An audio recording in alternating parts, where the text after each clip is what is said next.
Sisi wenyewe tuna msiba na tunataka tufanye maandamano yetu sisi wenyewe. Msiba mkubwa wetu sisi, watoto wetu hawataki kusoma. Huu ni msiba mkubwa.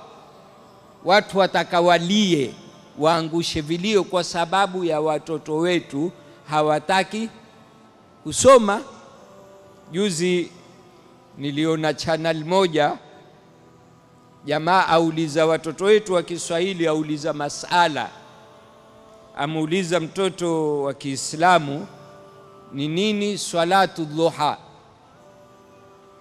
Ni nini salatu dhuha? Swala gani salatu dhuha?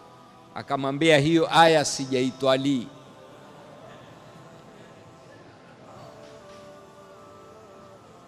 Hiyo aya hajaitolea, hajui salatu dhuha ni ngapi. Lakini ni msiba mkubwa kwetu sisi. Mwanzo watoto wetu hawataki kusoma dini. Dunia sawa, wa mahsana dina wa dunia idha jitamaa, someni dunia, lakini na dini imepotea. Ndio utapata watu wote hivi, mtoto akiinuka akisoma wadhuha kwa moyo twamstaajabia, lakini jambo la kawaida. Kuna kitabu kilitungwa cha tarikh, ilikuwa watu miaka 14 hafidha al-Qur'an al-Karim, ulida bitarim wa hafidha al-Qur'an al-Karim. Ile Qur'ani kuhifadhiwa wakati wa zamani ilikuwa kama matezo tu.